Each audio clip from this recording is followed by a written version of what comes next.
And now let's go back to the McKimmon Center, where Julie Hendry is standing by live, and Dr. Karl Сейгън is about to begin. Yes, Jill, Dr. Сейгън has not yet begun his speech. Speaking right now is Roy Park, who is the chairman and CEO of Park Communications Incorporated of Ithaca, New York. Mr. Park is a North Carolina native. He is doing the introduction for Dr. Сейгън. We'll join his speech now. I read this past Sunday's piece, which was entitled, "Too Many Weapons in the World." His television series, Cosmos, won an Emmy and a Peabody Award and had the largest audience in the history of American public television. And by the way, I understand that we own public television tonight, and we own some North Carolina stations, including one that I own. That was a little hard to get done. Dr. Сейгън won a Pulitzer Prize for his book, The Dragons of Eden.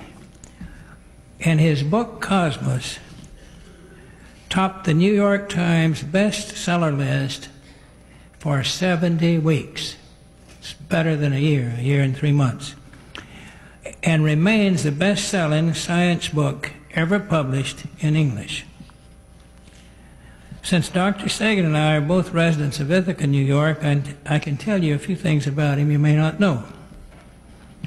Dr. Сейгъn's home on the Gorge, that's what we call it, home on the Gorge, is one of the most unique locations in Ithaca.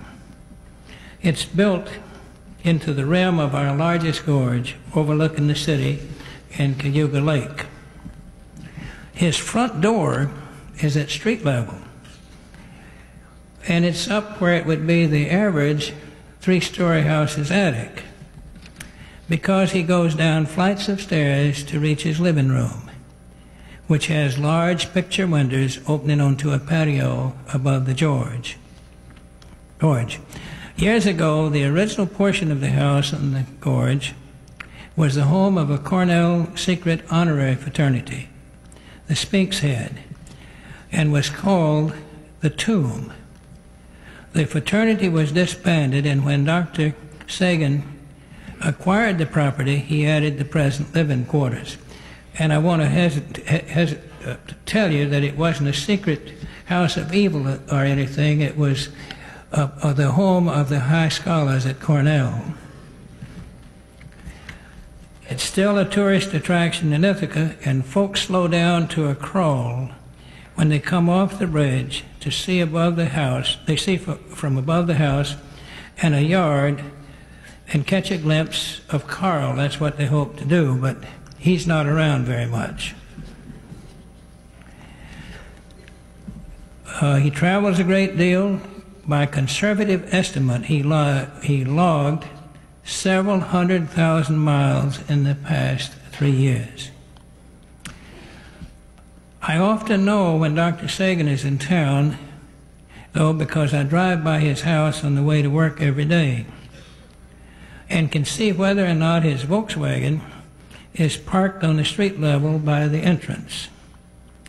When he is in town, I frequently run into him because he likes Japanese food, and we share a favorite Japanese restaurant in Ithaca called Utage.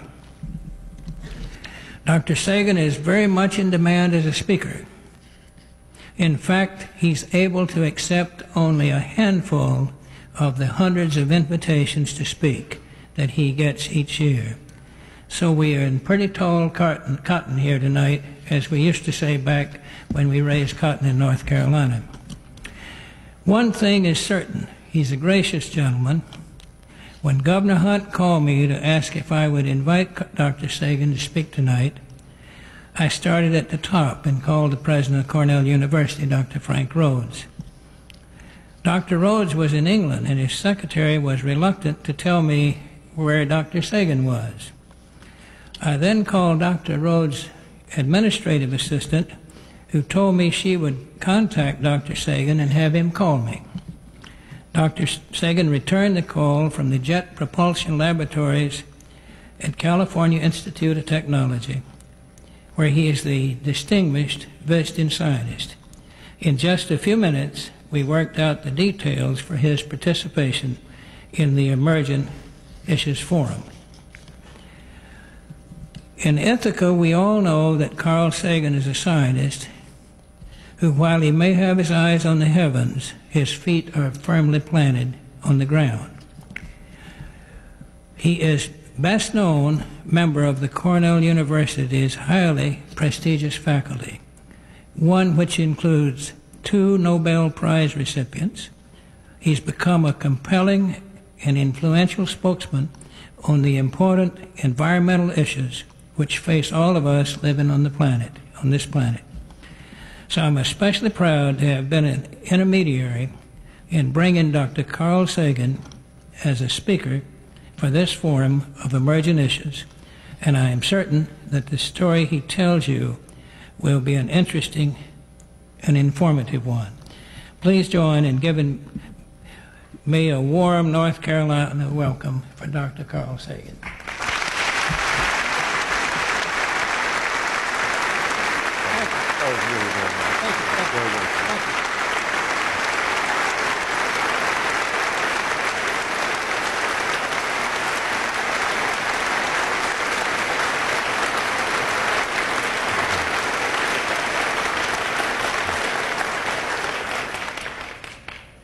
Governor Hunt, Mr. Park, thank you very much for your extremely generous introduction.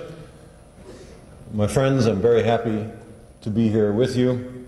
I think the idea of a state organizing a concentrated look on the critical issues of our day involving leaders and ordinary people statewide is extremely important, and I'd like to see this emulated in the other 49 states and maybe 159 other countries. In general, I think it's an excellent idea. And choosing the issue of global change, I think, is extremely important, because here's an issue where the risk is very high. The issue is removed from everyday life. The solutions cannot take place in the course of a year or two. It involves scientific issues which are distant from the familiar everyday acquaintance of many people. And for this constellation of reasons, it poses difficult public policy issues. My own involvement with the issue of global warming did not begin on this, well, I certainly began on this lovely world, but my interest in global warming began in the study of a different world, Venus, our nearest planetary neighbor. It's been my great good fortune to have not only witnessed, but to have participated in the historic first preliminary reconnaissance of the solar system in which we live. Beginning in 1962, when the United States launched the first successful interplanetary vehicle, Mariner 2, we humans, mainly Americans and Soviets, have sent spacecraft to visit all the planets known to the ancients, to our ancestors, and many other worlds besides. We have examined many dozens of other worlds, a few of them in great detail, having landed on their surfaces, and most flying by at great speed, but with instruments of enormous capability taking the data as we speed past. An enormous amount of important and interesting information has been acquired. The perspective that we get about those other worlds illuminates a wide range of science. One of the issues that I've been most focused on, concerned about, is the issue of life elsewhere. And it is certainly a fair summary to say that in these dozens of worlds, while we have many cases of pre-biological organic matter, the stirrings and intimations of life, if you wish, nevertheless, there is nothing, not the least hint of anything alive on those other worlds. I spent over a year, in a manner of speaking, on the planet Mars in 1976-77, after the Viking spacecraft, 2 of them, landed on Mars. And we had an armory of instrumentation to look for life. There was nothing. Not a mouse, not a footprint, not a microbe, not even an organic molecule. The lesson is that you can have dozens of worlds, some of them of breathtaking splendor and beauty, without life on any of them. Life is something rare and precious.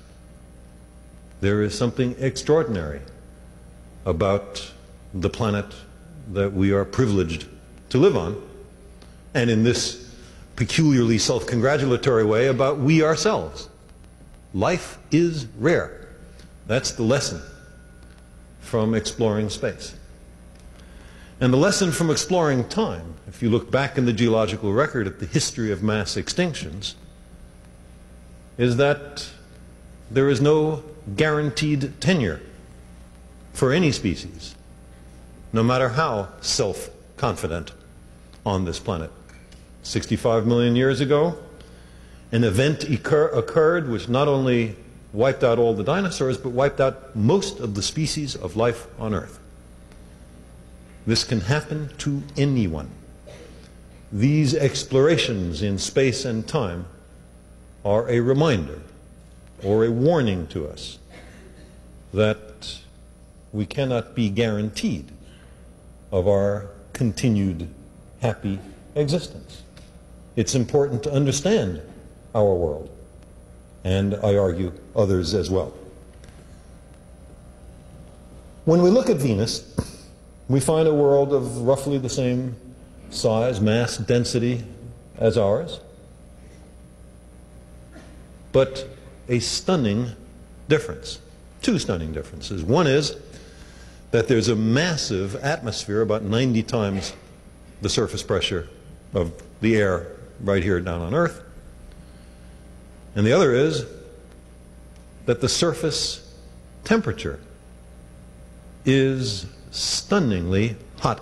The surface of Venus is at 900 degrees Fahrenheit, hot enough to melt tin or lead, hotter than the hottest household oven. And it's not because Venus is a little closer to the sun, because the clouds of Venus are brighter than the Earth is, and Venus reflects so much more light back to space relative to the Earth that it ought to be cooler, not warmer, than the Earth. Why is Venus at 900 degrees Fahrenheit? Because of the greenhouse effect. That massive atmosphere is made mostly of carbon dioxide, and a large amount of carbon dioxide can trap the heat and warm a planet. Warm it to certainly very uncomfortable levels. This is, I claim, a kind of providential warning to us. I'm not for a moment suggesting that there was once a species of Venusians who refused to drive fuel-efficient automobiles, and this is what happened to their planet. The story is, in fact, even more interesting than that, but I won't go into it here. But the lesson is not only that a greenhouse effect can exist, but that a large greenhouse effect can be exceptionally dangerous. So, for anyone who views our exquisite planet and hears the warnings of scientists and says, all this greenhouse stuff is just some theory, I ask them to reflect on the fate of the planet Venus, our nearest planetary neighbor. By the way, while I'm not going to be talking about it, or at least not much today, Mars is an example of what happens when you don't have an ozone layer. The reason we think that we could find not only no trace of life, but not even an organic molecule on the surface of Mars, is that Mars has a planet-wide ozone hole, so to say. Negligible ozone, ultraviolet light from the sun strikes the surface unimpeded. The surface becomes rich in fabulously oxidizing molecules, and they simply gobble up any organic matter that happens to be there. Mars is also a salutary warning to us, we who are pushing and pulling and tugging on a planetary environment which we still insufficiently understand. Well, many of you have attended the sessions today. I was privileged to be able to listen to a few of the extraordinarily interesting papers presented. You know something of the evidence for greenhouse warming, the predicted consequences, the disasters for agriculture, the rise in sea level. I will say a little bit about the evidence later. But I want to ask you to think about the following general, very practical political issue. What happens when a group of scientists makes some prediction of impending disaster? Keep doing such and such, they say, and the following catastrophe will result. And changing that catastrophe, averting it, mitigating it, is going to be expensive. It might require changing the way we think, in which case it's politically expensive, or it might involve changing the way we do business, in which case it is fiscally expensive. One way or another, it's expensive. At what point do policymakers have to take this seriously? This is an issue that is extremely current today. And I'd like to just spend a few minutes on two examples from the rich cultural history of our species of policymakers and predictions of disaster, and I will reach to ancient Greece. Both of these stories can be found in the classic Greek literature, the first in Herodotus, the second in Aeschylus's play Agamemnon. They both are, at least in part, based on historical events. The first case that I want to tell you about is Croesus, king of Lydia. Apollo was the god of the sun, but in addition to being in charge of sunlight, he had another specialty, and that was being in charge of prophecy. Not just generalized prophecy, but systematic prophecy in human institutions called oracles, the most famous of which was the oracle at Delphi. And the way it would work is you would go to Delphi as a supplicant, you would bring some gifts for the priestess, who was called the Pythia. You would say what your concern is, and then from the Pythia, usually in a kind of trance, back would come the advice from the gods, or at least from Apollo. Now, Croesus was immensely rich. There's still a phrase, rich as Croesus. It's almost current, just a little obsolete. One of the reasons he was so rich is that he was one of the boys who invented money. The first metal coins in human history, as far as we know, were coined in Lydia in Croesus's reign.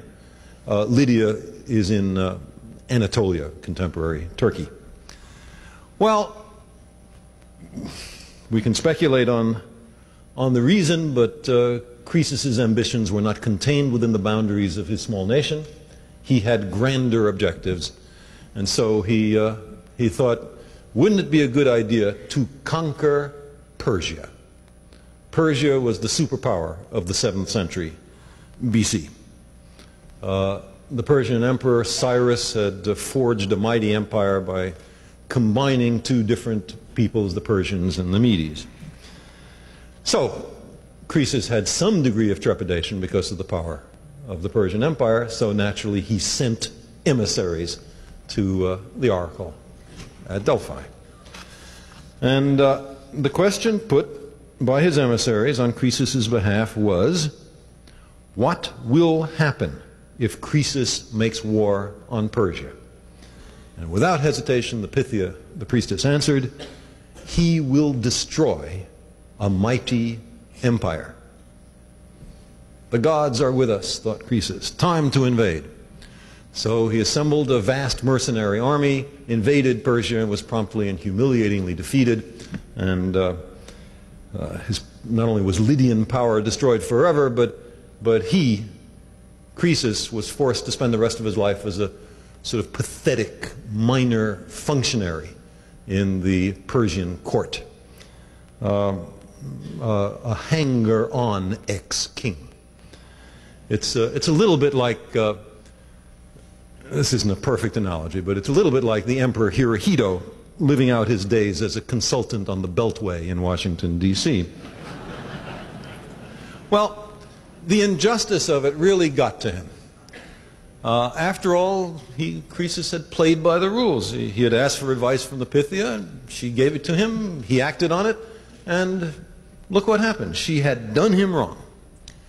So, after mulling this over for some years, he sent another emissary to Delphi, this one bearing much less opulent gifts as was appropriate to his now greatly diminished station. And he asked, how could you do this to me? And here from Herodotus's history is the answer from the god. Quote, the prophecy given by Apollo ran that if Croesus made war upon Persia, he would destroy a mighty empire. Now in the face of that, said the priestess, if he had been well advised, he should have sent and inquired again whether it was his own empire or that of Cyrus that was spoken of. But Croesus did not understand what was said, nor did he ask questions again, and so he has no one to blame but himself. So much for Croesus. Now, if the Delphic oracle was just a kind of institutionalized scam to fleece credulous kings, then of course it would have needed excuses to explain away the inevitable mistakes. Disguised ambiguities are the stock in trade of oracles. Nevertheless, the lesson of the Pythia is germane. Even of oracles we must ask intelligent questions. Even, or especially, when they tell us what we want to hear. The policymakers must not blindly accept, they have to understand, they have to ask questions, they must not let their own ambitions stand in the way of understanding. The conversion of prophecy into policy must be done with care. And it seems to me this advice is fully applicable to the modern oracles, the scientists and think tanks and universities. Sometimes the policymakers ask them and the prophecy comes back. More often these days, the oracles voluntarily submit, even to those who never asked them. And then the policymakers, have to figure out, what will I do now? And since the modern oracles are deeply immersed in science and technology, it's very important for the policymakers and the people who determine who the policymakers are to understand science and technology. So this is on the one hand. Now I want to tell you on the other hand story, also from classical Greece. This is also about Apollo and also about oracles. This is the story of Cassandra, Princess of Troy. The event occurs just before the Trojan War begins.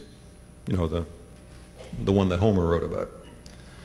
She was the smartest and the most beautiful of the daughters of King Priam, and Apollo, who, like all the Greek gods, was constantly on the prowl for attractive humans, fell in love with her, or at least that's the way the story is described. Oddly, this almost never happens in Greek myth, she resisted his advances. She was smart, she was beautiful, she was happy. Who needed Apollo? So he tried to bribe her. But what could he give her? She was already a princess. She had everything that she wanted. Apollo thought of something she didn't have. He promised her the gift of prophecy. The offer was irresistible. She agreed. Quid pro quo. Apollo did whatever it is that gods do to create seers, oracles, and prophets out of mere mortals. And then, after he had done that, scandalously, Cassandra reneged. She changed her mind. She refused the overtures of a god. Apollo was not amused. But he couldn't withdraw the gift of prophecy because whatever else you want to say about Greek gods, they keep their promises. So instead, he condemned her to an ingenious and cruel fate, that no one would believe her prophecies. So Cassandra predicts the invasion by the Greeks, headed by Agamemnon.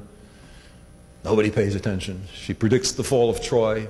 Nobody pays attention. She predicts to the Greeks the death of Agamemnon. They pay no attention. She predicts her own death. Nobody pays any attention to that. Instead, they make fun of her. They call her the Lady of Many Sorrows.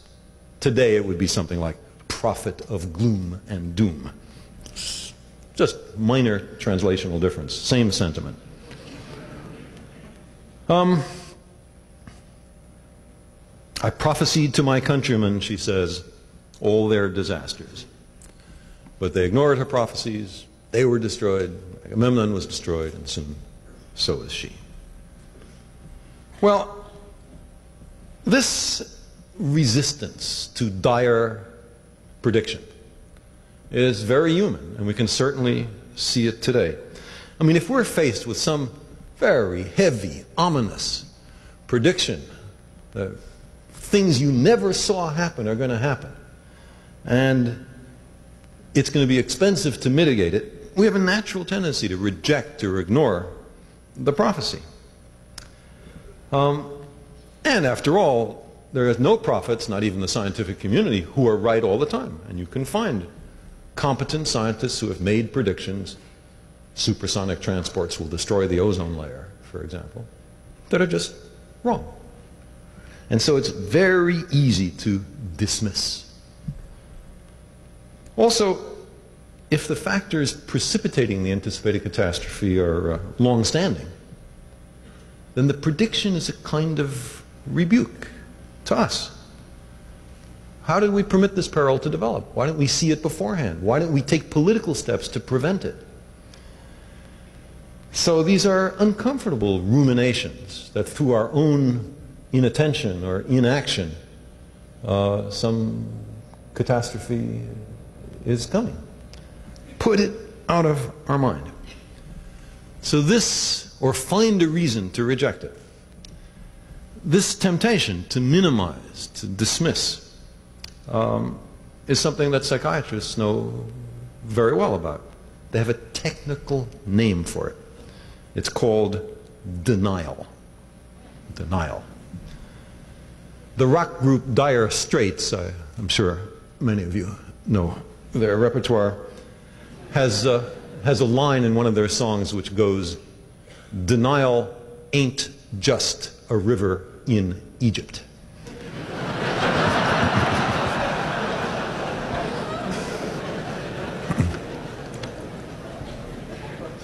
So these two cases, I claim, are the opposite poles of policy response to predictions of disaster.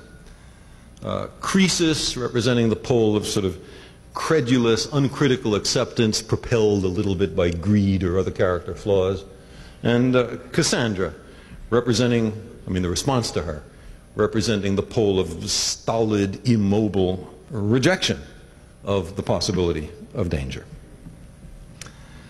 Well, today we have a set of such prophecies. And for all the average person understands, they could just as well have emanated from the Delphic oracle for all the fundamental understanding of the underpinnings there is. So it gets to be a kind of challenge, a battle between two arguments from authority. There's one bunch, they're sort of nice looking, they say it's worrisome. There's this other bunch, they're sort of nice looking, they say it's not worrisome. What'll I choose? Well, I'll choose the one that's most comfortable. I think we are much closer to the danger of Cassandra than of the danger of Croesus. Now, let me give a very brief statement of why I take greenhouse warming so seriously. Those of you who have attended the sessions this morning, this afternoon, have heard a much more detailed expert summary of these reasons. First of all, there is no question that such a thing as a greenhouse effect exists. I talked about Venus. This benign planet,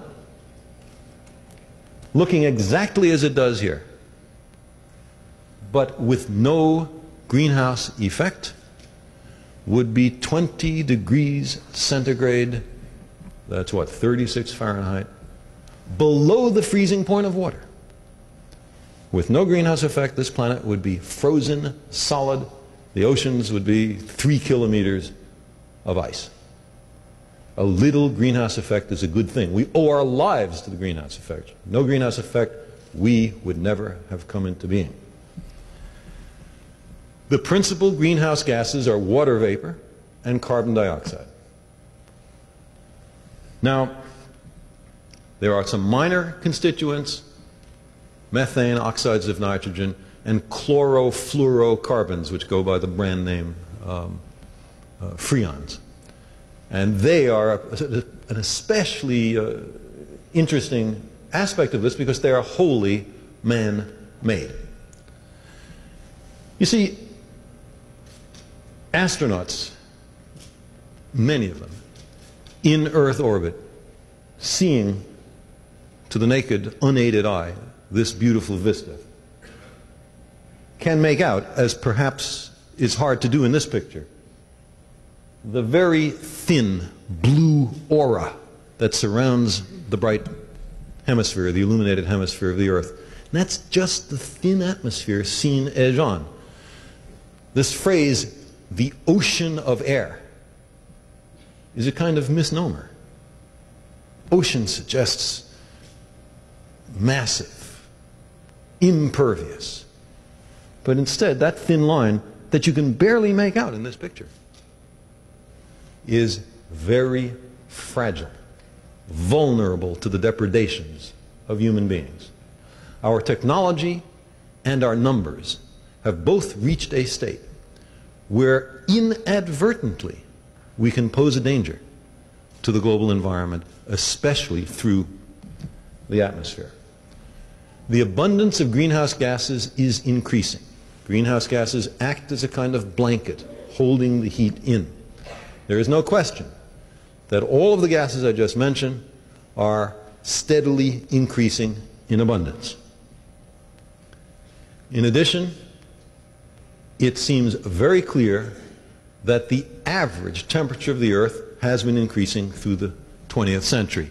It's a noisy record. There are hot years and cold years always, so the curve of temperature versus time has a jagged aspect to it, but the slow increase with time is becoming increasingly clear, and one indication of that is that the 5 hottest years of the 20th century were in the decade of the 1980s. And that is also the decade which had the highest abundance of all of those greenhouse gases. In addition, there is most interesting evidence from an Antarctic ice core taken by a Soviet team in which the past temperature history of the Earth for tens of thousands of years and the past abundance of carbon dioxide in the atmosphere can both be measured. There are little bubbles of air that are trapped in the ice, laminated between successive snowfalls. And we find that when the carbon dioxide is higher, the temperatures are higher. When the carbon dioxide is lower, the temperatures are lower. There is a virtually one-to-one correlation. Now, nobody pretends we understand everything about the global climate. There are feedbacks, some of which you warm the earth a little bit and the tendency will be to further increase the temperature, so-called positive feedback. And others in which you warm the earth a little and the situation is self-correcting, like a thermostat, and it cools the earth a little. And there is a push and pull, a tug, between these competing feedbacks. Doubtless we have not identified all of them. The present consensus, I believe, is that the bad kind of feedback, the ones that make things worse, the so-called positive feedbacks, dominate. I would think it would be an astonishing coincidence if the balance of all these feedbacks just exactly corrected the problem that we are generating through human technology, a kind of deus ex machina, to go back to the Greek analogies. You know, in the Greek plays, when the playwright got himself into a plot pickle and couldn't figure out how to resolve it, then there was an actor on wires representing a god who flew into the set and put everything right. It was called deus ex machina, the god of the machine, from the machine being the device that plopped him down on the stage. It's asking a lot to believe that the problem is going to fix itself. If we look at the prognostications, the three-dimensional general circulation computer models, of which there are some 6 independent models working right now, mainly in the United States, one in UK, they all predict temperature increases of a few degrees centigrade between now and the middle of the next century. And the difference between them is only a factor of 2 in temperature rise. None of the models predict that the Earth's climate's going to get cooler. None of them predict it's going to be tens or hundreds of degrees increase.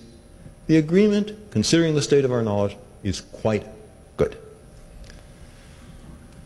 If you then look at the output of these computer models, which purport to give a sense of how the temperatures change on a regional basis as you go through time, you begin to see some very worrisome things.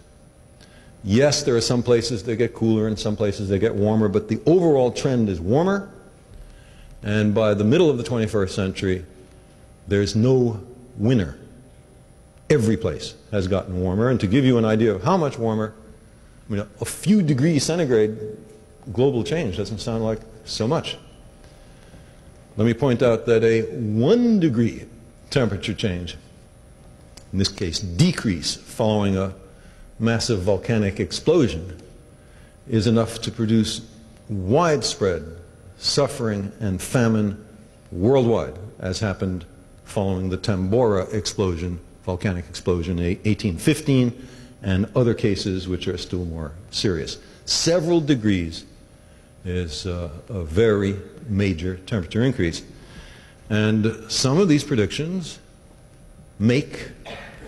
prognosticate that the American Midwest will be converted into something approaching scrub desert by the second half of the 21st century, and likewise the Soviet Ukraine and so on. But the American Midwest is the breadbasket of the world. If the grain and cereal foodstuffs from those places are unavailable, we are in serious trouble. In addition, through the volume expansion of seawater, the melting of glacial and polar ice, sea levels rise, and again there's an uncertainty. Average prediction for the middle of the next century is 1 meter, 3 feet, but it might be as little as 1 and it might be as much as many meters. And then take a look at all the low-lying coastlines all around the world and ask what happens when the sea level rises. Okay, the Dutch, they're very good at building dikes and levees. They'll build more dikes and levees. That's not going to destroy Holland. But take a look at Bangladesh, where 1 to 3 meter temperature rise will flood an area which is inhabited by tens of millions of people. Where are those guys going to go? Environmental refugees. It's a new prospect. For these reasons, I take very seriously the prediction of greenhouse warming. Now, there are policy makers who would like to respond as follows, and you have perhaps seen this sort of opinion in the pages of, naturally, the editorial page of the Wall Street Journal. That's the first place to expect a complaint about having to change anything. It's too uncertain, they say. This is serious stuff. There are a few scientists with computer models, and who can be sure that they know what they're talking about? And you want us to turn everything upside down because some scientists say that things are going to get a few degrees warmer? It's a few degrees warmer on the stage than it is in the audience. You don't see any catastrophe up here, do you?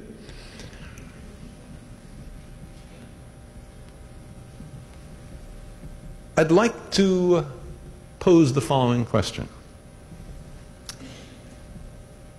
Imagine this kind of thinking back in the height of the Cold War. You know, the United States... so, let me ask a question. How much money do you think the United States has spent since 1945 on the Cold War? Sometimes I ask this question, and from the back of the audience comes an answer: billions and billions. A huge underestimate, billions and billions. The amount of money that the United States has spent on the Cold War since 1945 is approximately $10 trillion. Trillion, that's the big one, with the T. What could you buy for $10 trillion? The answer is, you could buy everything in the United States except the land. Everything. Every building, truck, bus, car, boat, plane, pencil, baby's diaper. Everything in the United States except the land. That's what we've spent on the Cold War. So now let me ask, how certain was it that the Russians were going to invade? Was it 100% certain? Guess not, since they never invaded. What if it was only, let's say, 10% certain? What would advocates of big military buildup have said? They would have said, we must be prudent. It's not enough to count on only the most likely circumstance. If the worst happens, and it's really extremely dangerous for us, we have to prepare for that. Remote contingencies, if they're serious enough, have to be prepared for. It's classic military thinking. You prepare for the worst case. And so now I ask my friends who are comfortable with that argument, including the editorial page of the Wall Street Journal, why doesn't that same argument apply to global warming? You don't think it's 100% likely? Fine, you're entitled to think that. If it's only a small probability of it happening, since the consequences are so serious, don't you have to make some serious investment to prevent it or mitigate it? I think there's a double standard of argument working, and I don't think we should permit it. Now, let me indicate What is it you would do if you took greenhouse warming seriously?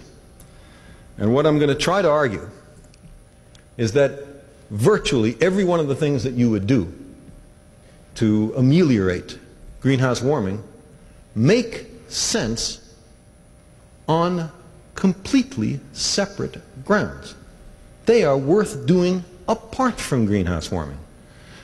Unlike the defense buildup, which made no sense whatever, except if you were confident that there was a real danger of Soviet troops pouring across the Elbe. There was no other mitigating circumstances. The least efficient way to spend money if you want to pump the national economy. It drew all sorts of scientific as well as fiscal resources out of the civilian economy. It is largely responsible for the economic chaos of the United States. Whereas, I will argue, spending money on mitigating greenhouse warming makes an enormous amount of sense for other reasons. What are the mitigating steps? First, the greenhouse gas that is increasing most steeply is these CFCs, chlorofluorocarbons. It would make a great deal of sense to simply wipe them out, prevent any more production of CFCs. Well, because CFCs also imperil the ozone layer, there is already not just a commitment from the major manufacturers of CFCs to stop producing them, but there is an international agreement called the Montreal Protocol, which most of the major industrial nations have signed, committing themselves to phase out CFC production by the turn of the millennium, by the year 2000. That's an example of what can be done on these global environmental issues. And since CFCs are doubly dangerous, ozone depletion and greenhouse effect, the first step that you would take is in fact being done. So that's a bit of an encouragement. We're not as immobile and resistant to these arguments as you might otherwise expect. Second, energy efficiency.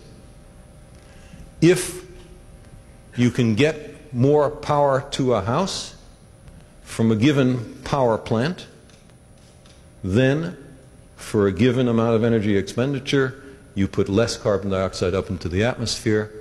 Obviously, you're doing something important for greenhouse warming. 1/3 of the carbon dioxide that is generated in the United States, the worst CO2 polluter on the planet, by the way, comes from automobiles. Why do we permit automobiles that get 15 to 25 miles a gallon when the technology exists for automobiles that get 60 to 100 miles a gallon? That's not a step which will bother anybody except possibly adolescent young men who need to have extremely rapid acceleration for psychological reasons of their own.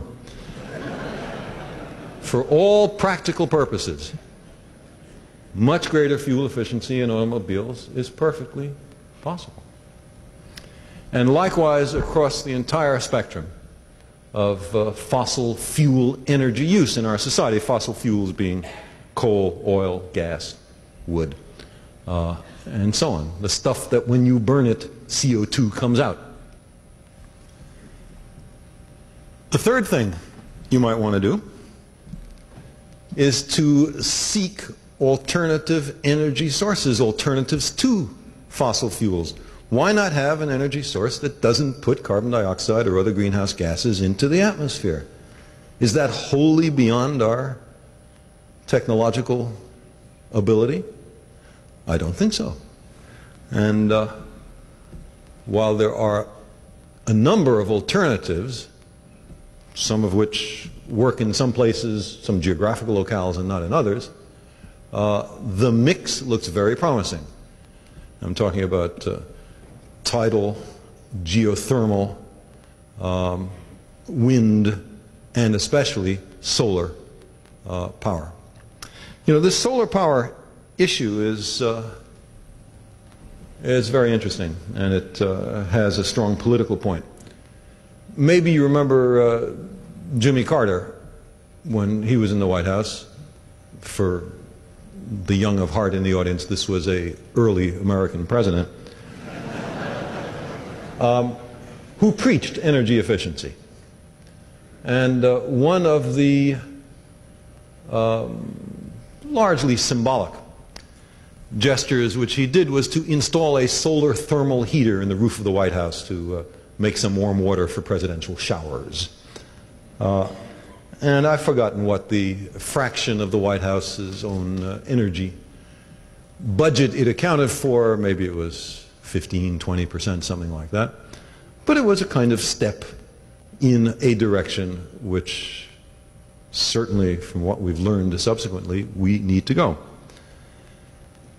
The next president of the United States was Ronald Reagan, and one of the first acts upon entering office was to rip the solar thermal converter out of the roof of the White House.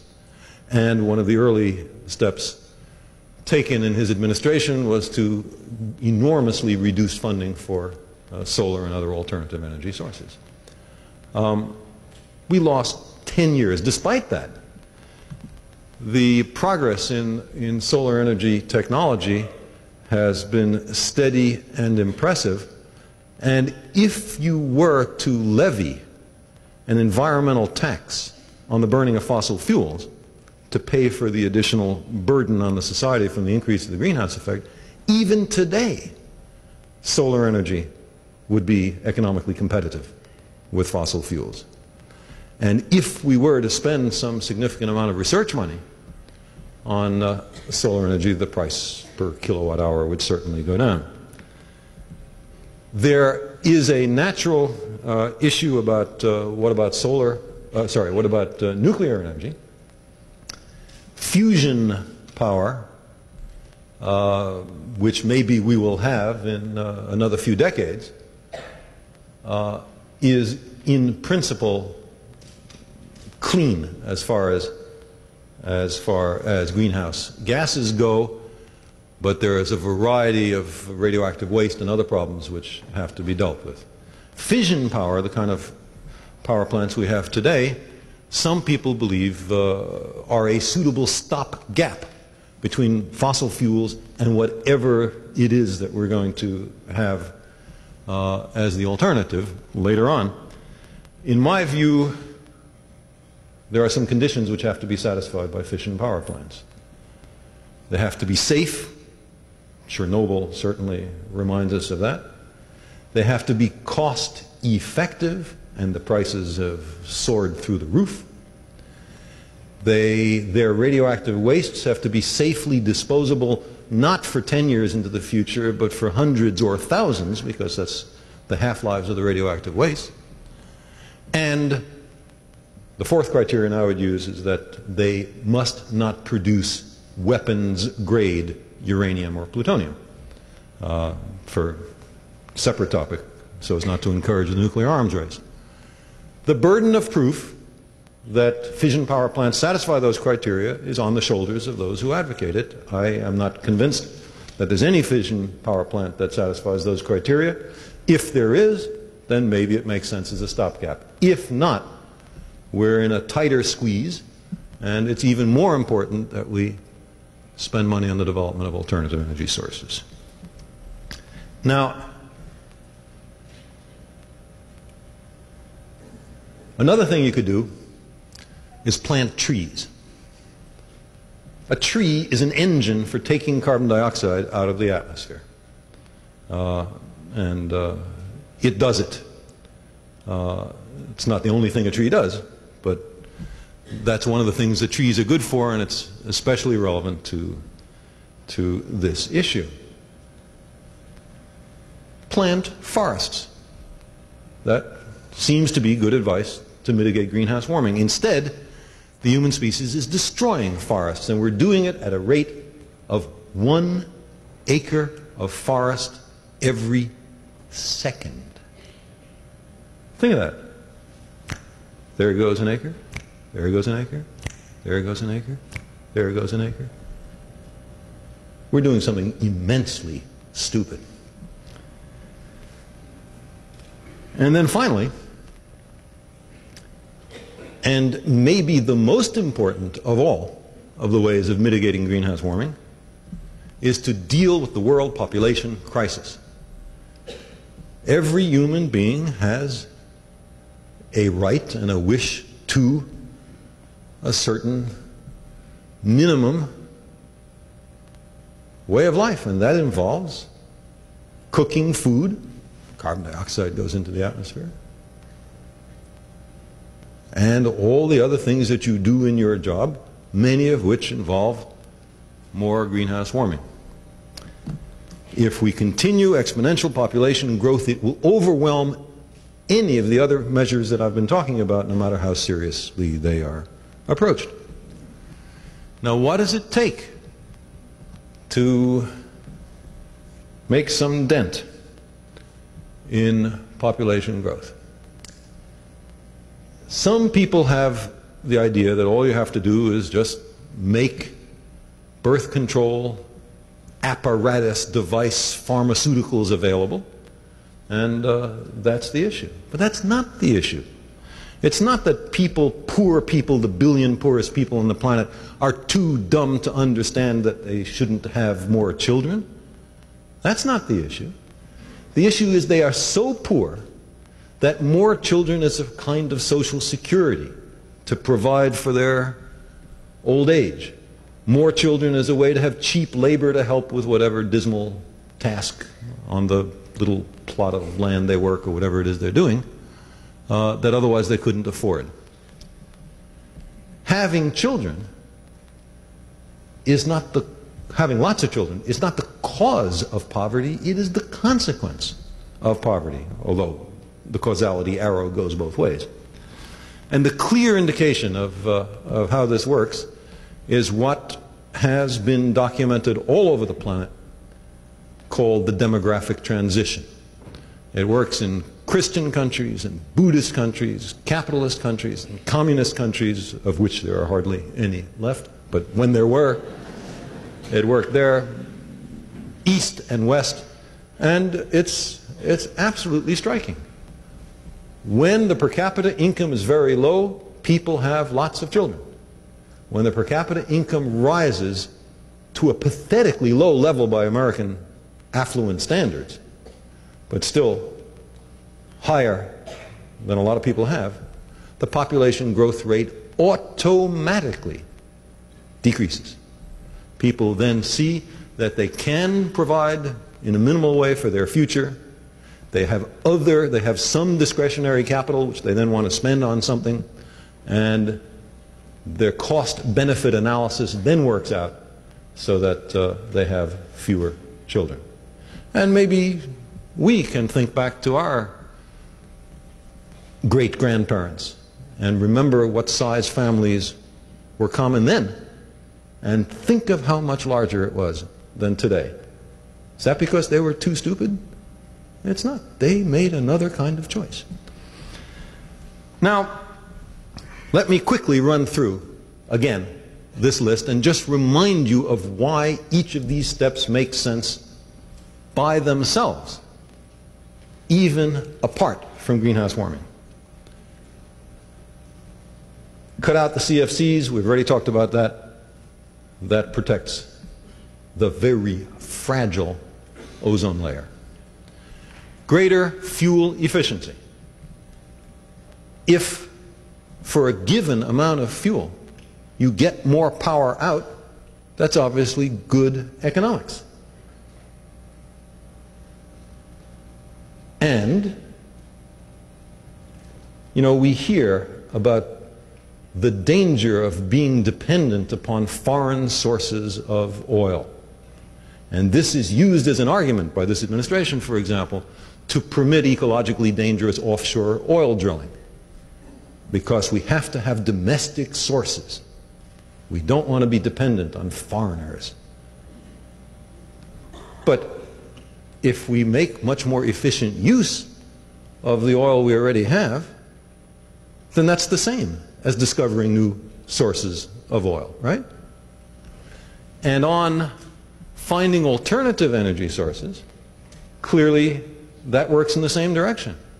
If we had vast solar arrays that were absorbing sunlight and converting them into electricity, then that would be an alternative to importing tankers worth of oil from some foreign country. And in addition, it's a good technology to have against the day when the oil runs out. The sun doesn't run out, or at least not for 5 billion years, and I figure that's good enough. Planting forests or at the least stopping to destroy forests, stopping destroying forests, makes enormous sense in terms of species diversity. All of those organisms, mainly plants, that we're knocking off without knowing anything about them, including their possible pharmacological and other benefit for human beings. And also, we grew up in forests. We, primates. We have a natural affinity to forests. We feel better, or at least I'll speak for myself. I like being in forests. And then finally, on the population growth rate, it's very clear, I don't have to go through it for this audience, how important that is to the future stability, political and economic and foodstuffs and everything else of the planet, even apart from the ecological issues. So what I say to those who complain it's too uncertain, beyond pointing out that the standards that were applied to the Cold War ought to be applied here, I say, look, every one of these steps makes good sense, makes good economic sense. And think of all the industries that are implied by what I just said, especially alternative energy sources. There is money to be made in developing a technology which will appropriately address greenhouse warming.